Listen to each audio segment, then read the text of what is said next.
janji Tuhan tidak pernah terlambat. Mungkin Anda berkata, kenapa sampai hari ini walaupun COVID sudah gak ada, masih ada penyakit? Saya mau bagikan pada kita semua tentang divine healing, kesembuhan ilahi. Sebetulnya ada 3 penyebab daripada permasalahan atau daripada penyakit. Yang pertama, penyebab daripada penyakit disebabkan karena dosa atau kesalahan kita. Jelas ketika kita kurang tidur, ketika kita gak teratur makan, ketika kita gak pernah olahraga, ketika kita mungkin rokok terus, atau ketika kita melakukan obat-obatan, penyakit akan segera datang. Kuncinya untuk kita bisa mengalami kesembuhan karena kesalahan dan dosa kita bertobat dan berubah. Pasti ke depan kita gak akan mengalami lagi sakit penyakit yang sama. Karena hidup kita hari ini adalah hasil daripada apa yang kita kerjakan di masa lalu. Berarti kalau besok, lusa, minggu depan, bulan depan, tahun depan kita mau sehat, mari teraturlah dan hidup benar. Maka kita akan mengalami hidup yang sehat. Yang kedua, penyebab daripada sakit penyakit yaitu karena iblis. Kuncinya berdoa, kita tengking dalam nama Yesus. Di mana memang penyakit ini banyak yang bersumber dari iblis. Yesus menghardik daripada orang yang dirasuk oleh kuasa jahat yang membuat telinganya jadi tuli. Ketika Yesus usir roh jahat itu, maka telinga yang tuli jadi bisa mendengar. Termasuk orang gila di Gerasa, ketika Yesus datang dan Yesus usir, maka roh tersebut pergi dan kemudian masuk ke dalam babi-babi, dan akhirnya orang tersebut yang rohnya diusir beroleh kesembuhan. Dia sadar kembali menjadi orang yang normal. Apapun penyakitnya, coba kita doakan dulu. Kalau ini datang dari iblis, kuncinya kita tengking, kita usir, kita doakan. Maka kesembuhan instan terjadi. Yang ketiga, kalau seandainya kita udah berdoa, kita udah minta teman-teman berdoa, tidak sembuh-sembuh juga. Yang ketiga, sumber penyakit Tuhan yang mengizinkan. Bukan Tuhan memberikan penyakit, tapi Tuhan mengizinkan supaya kita mengandalkan Dia. Supaya kita rendah hati, supaya kita ini lemah lembut, supaya ini kita gak meninggalkan jalan Tuhan. Rasul Paulus di dalam pelayanan sungguh luar biasa. Dia banyak sekali menyembuhkan orang, bahkan dari sapu tangannya pun bisa menyembuhkan orang. Bayangkan lewat keringat ya Rasul Paulus saja bisa menyembuhkan orang. Bahkan dia menulis separuh dari kitab Perjanjian Baru. Betapa luar biasa pelayanan Rasul Paulus. Tapi dia seringkali berdoa buat orang lain sembuh, tapi dia berdoa untuk duri dalam daging yang ada dalam dirinya gak mengalami kesembuhan. Firman Tuhan dikatakan oleh Paulus dalam 2 Korintus 12 ayat 7. Dan supaya aku jangan meninggikan diri. Karena pernyataan-pernyataan yang luar biasa. Karena kuasa dan tanda-tanda yang Tuhan berikan begitu luar biasa. Maka aku diberikan sesuatu duri di dalam dagingku. Supaya yaitu seorang utusan iblis yang mengocok aku. Supaya jangan aku meninggikan diri. Beberapa ahli teologi mengatakan penyakit bahwa yang diderita oleh Paulus di dalam daging adalah penyakit ayan. Bahkan ada juga penafsiran yang mengatakan penganiayaan. Entah itu penyakit, entah itu penganiayaan. Memang Tuhan izinkan Rasul Paulus mengalami yang namanya tekanan untuk dia tetap rendah hati. Kalau nggak ada tekanan, dengan kecerdasan dan kuasa Tuhan yang begitu berlimpah, membuat Paulus bisa jadi sombong. Kuncinya adalah pikul dan ucapan syukur. Mungkin Anda sudah berdoa, Anda sembuh-sembuh. Anda udah minta tolong orang lain berdoa, Anda sembuh-sembuh. Kuncinya kita lakukan dan pikul, jalani hidup ini dengan ucapan syukur. Nah, saya mau bagi ada 3 langkah mengalami kesembuhan ilahi. Yang pertama, untuk kita mengalami kesembuhan ilahi, datang dan berdoa kepada Tuhan Yesus. Jangan datang kepada alamat yang salah. Jangan berdoa berharap kepada alamat yang salah. Tapi mari datang kepada Tuhan Yesus. Semua orang yang datang sama Tuhan Yesus dalam Alkitab selalu mendapatkan jawaban. Karena Yesus itu tidak pernah membuat kita wasting our time. Di mana dalam Yohanes pasal 5 ayat 1 sampai 15, ketika di hari Sabat, Yesus datang ke sebuah kolam bernama Bethesda. Bethesda artinya belas kasihan. Bet artinya rumah, Tesda artinya belas kasihan. Bethel, Bet artinya rumah, El artinya Allah. Bethel berarti rumah Allah. Bethlehem, Bet artinya rumah, Lehem artinya roti, rumah roti.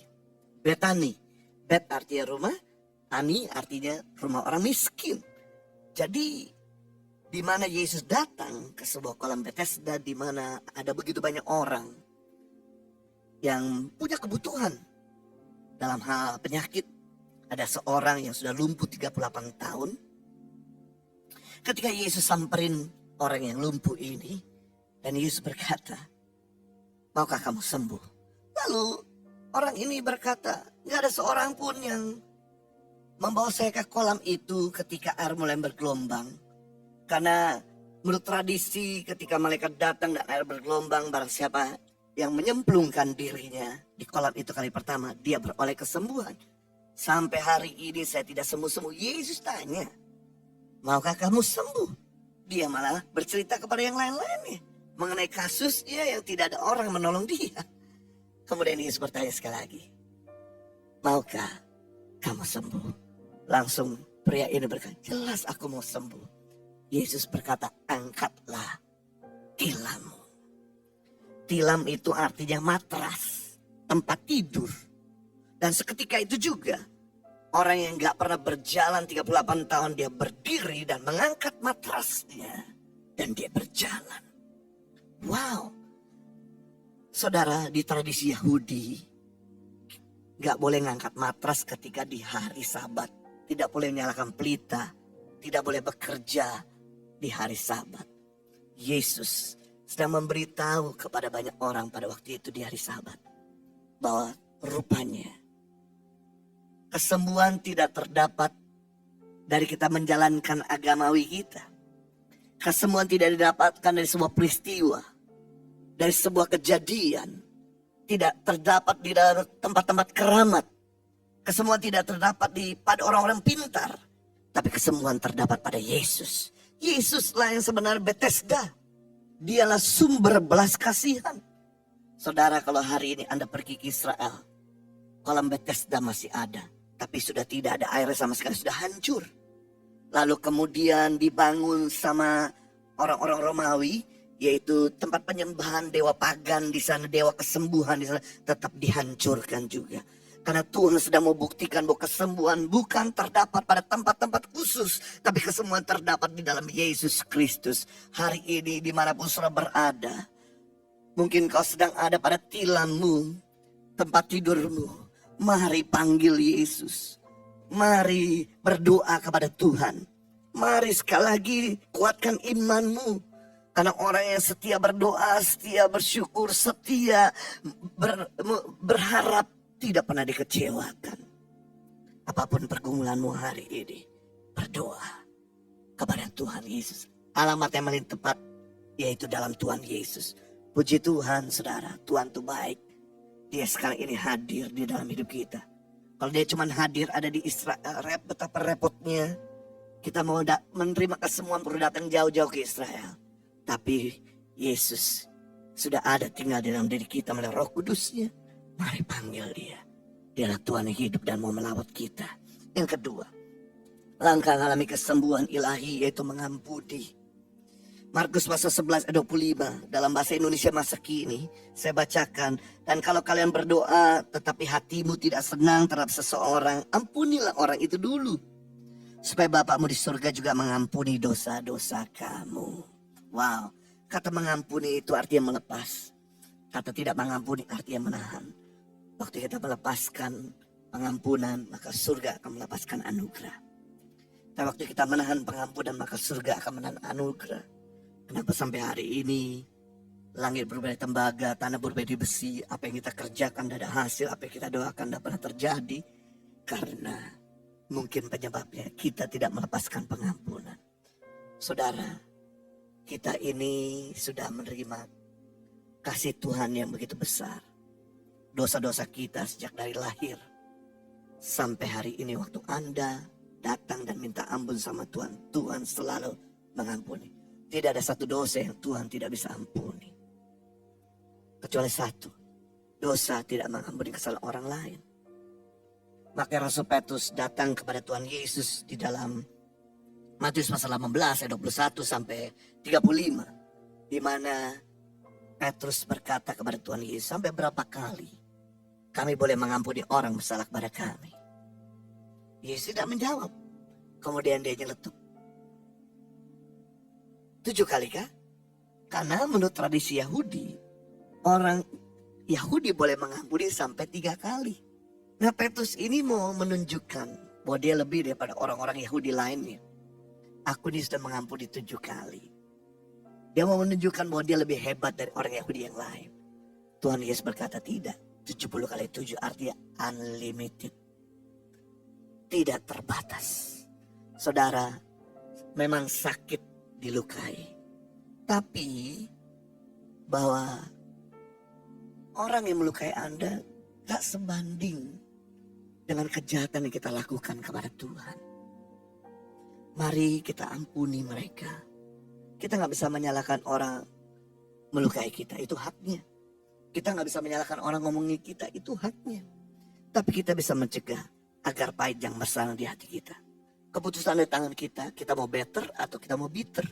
Kita mau lebih baik atau kita mau mengampuni. Saya tiap kali berdoa buat orang-orang yang sakit.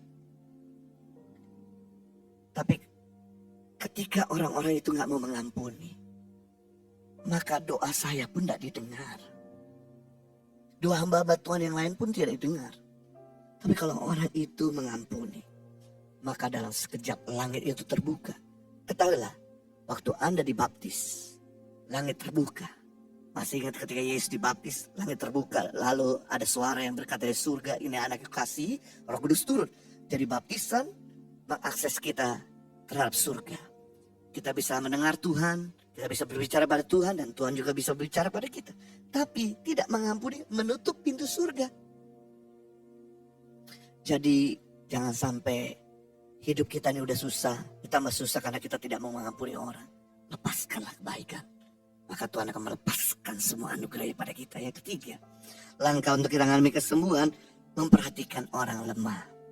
Mazmur 41 ayat 1 dan 3. Berbagai orang yang memperhatikan orang lemah, wow, Tuhan akan meluputkan dia pada waktu celaka. Rupanya kunci kebahagiaan kita bukan ditentukan yang memperhatikan diri sendiri. Kunci kebahagiaan kita ditentukan yang memperhatikan orang lain. Semakin kamu memperhatikan orang lain, semakin kamu bahagia. Semakin kamu memperhatikan diri sendiri, semakin kamu galau. Dan yang menarik, dikatakan ketika kita memperhatikan orang lemah, Tuhan meluputkan pada waktu kecelakaan. Ini bedanya asuransi sama orang-orang yang memperhatikan orang lemah. Asuransi itu menolong kita setelah kejadian. Sedangkan firman Tuhan katakan ketika kita memperhatikan orang yang susah, orang yang membutuhkan, orang yang sakit, orang yang stres, maka sebelum kecelakaan Tuhan meluputkannya. Sebelum kejadian Tuhan meluputkan. Kenapa? Karena Tuhan tahu masa depan kita. Berkali-kali pesawat yang kami mau pakai ada masalah. Sebelum terbang, pesawat tersebut terbongkar masalahnya. Berapa kali kami naik kendaraan mau kecelakaan, tapi Tuhan luputkan. Kenapa? Karena Tuhan masih punya kepentingan buat kita semua yang suka memperhatikan orang lemah. Tuhan berkata, kamu garam dunia, kamu terang dunia. Tapi kalau kita tidak berfungsi sebagai terang dan garam dunia, ngapain Tuhan pertahankan kita di bumi? Justru Tuhan punya kepentingan bagi kita di bumi waktu kita memperhatikan mereka. Gimana Tuhan tidak iba? Gimana Tuhan tidak mau turun tangan? Kamu dalam keadaan susah, kamu dalam keadaan sakit, kamu masih perhatikan orang lain. Ini yang bikin hati Tuhan pecah. Ini yang bikin Tuhan beranjak dari singgasana yang segera menolong kamu. Ketiga, Tuhan membantu dia di ranjang waktu sakit, di tempat tidur kau pulihkan sama sekali sakitnya. Rupanya Tuhan tuh akan memulihkan kita di ranjang. Dari sakit penyakit dan memulihkan sama sekali sakit kita. Asalkan kita perhatikan orang lemah. Makanya saya kalau sakit, ini yang saya punya pikiran. Oke, boleh kita pergi ke dokter. Boleh kita cari obat, yes. Boleh kita berdoa, yes. Tapi tambahkan lagi satu kerangka berpikir waktu Anda sakit. Jangan cuma pergi ke dokter, jangan cuma cari obat, jangan cuma berdoa. Tambahkan satu lagi, siapa lagi yang saya bisa ampuni? Siapa lagi yang saya bisa tolong? Siapa lagi yang saya bisa berkati? Wow, dalam keadaan susah, dalam keadaan sakit, kau masih pikir orang lain. Ini yang bikin mujizat Tuhan semakin dinyatakan di lawat kita semua. Puji Tuhan, hari ini kita belajar untuk mengalami kesembuhan ilahi. Yang pertama, datang dan berdoa kepada Tuhan Yesus, karena dia ada tempat yang paling tepat. Yang kedua, mengampuni. Dan ketiga, memperhatikan orang lemah. Haleluya.